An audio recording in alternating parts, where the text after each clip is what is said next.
नमस्कार दोस्तों, मैं विनय दुबे मुंबई से। मुस्कुराइए, आप उत्तर प्रदेश में हैं। खिलखिलाइए क्योंकि आप योगी जी के राज्य में हैं। और दिल खोलकर जश्न मनाइए क्योंकि उत्तर प्रदेश में इस समय राम राज्य चल रहा है। भर भर के सरकारी नौकरियां दी जा रही है। घरों में से खींच खींच कर बेरोजगारों को सरकारी दामाद बनाया जा रहा है।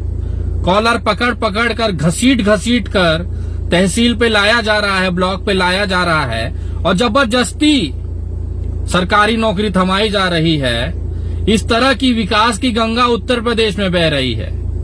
इतना ही कम नहीं था कि अभी जनसंख्या नियंत्रण कानून भी ला दिया गया और उसमें कहा गया है कि अगर 2 बच्चों से ज्यादा अगर आपकी औलादें हैं, संतान है, तो आपको सरकारी कोई भी फायदा नहीं मिलेगा।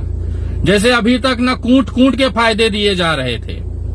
सरकारी जो राशन है वो घरों में ठूस कर क्विंटल के भाव पे दिए जा रहे थे। वो तो बेचारे मजदूर जो सैकड़ों पैदल चल कर मर गए, वो तो नाटक था। इस समय ये स्थिति है कि जबरदस्ती घरों में राशन पहुंचाया जा रहा है। शिक्षा इस तरह से की गई है कि नासा तड़प रहा है कि उत्तर प्रदेश के उन बच्चों को खींचकर नासा में ले जाया जाए। वो तो सरकारी स्कूल की दीवारें टूट के गिर चुकी हैं, वो तो नाटक है।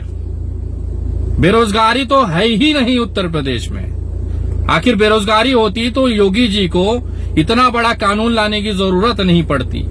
ये जो 3 लाख शिक्षा मित्र अपनी नौकरी पाने के लिए पिछले 3 साल से आंदोलन और दरवाजे कोर्ट के खटखटा रहे हैं, वो तो नाटक है।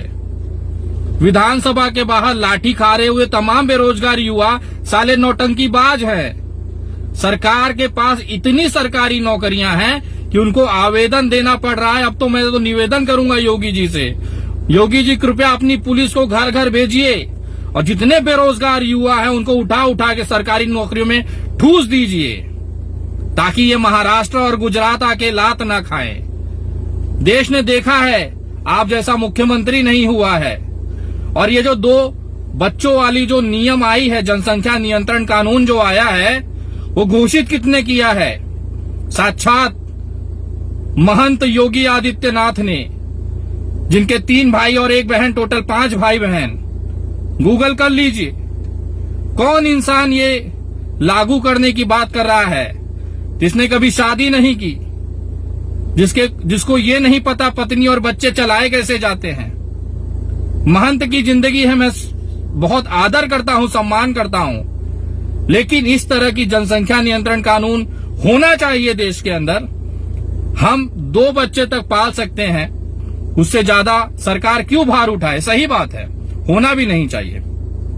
तो ये भी नियम लाना जरूरी हो गया है कि उन रंडवों को भी कोई सरकारी फैसला, सरकारी चीजें नहीं मिलनी चाहिए जो साला शादी के डर के मारे भाग जाए।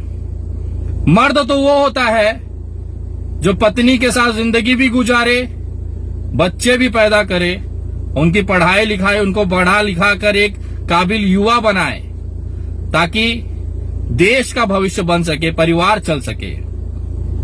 तो कहीं न कहीं उन डरपोकों के लिए भी एक नियम लाना चाहिए जो शादी से भागते हैं, जिनकी औकात नहीं होती शादी करने की, और गलती से शादी हो भी जाए तो पत्नी छोड़ के भाग जाते हैं। उनके लिए भी एक नियम होना चाहिए कि ऐसे डरपोक और भगौड़ों को सजा होने का प्रावधान भी होना चाहिए, क्योंकि बच्चे पैदा करना और पालना एक मर्द का फितरत होता है। मैं गर्व से कहता हूं मेरी 3 संतानें हैं और मैं लात मारता हूं ऐसी सरकारी योजनाओं को और अपने ठेंगे पे रखता हूं ऐसी सरकारी नौकरी को। मेरे हाथों में दम होगा, मेरे कलेजे में जिगरा होगा, तो मैं अपने बच्चों को अपने दम पे पाल के खिला लूंगा। मुझे ऐसे किसी सरकारी भीख की जरूरत नहीं है। अपनी भीख अपने पास रखिए। जय हिंद, जय महाराष्ट्र।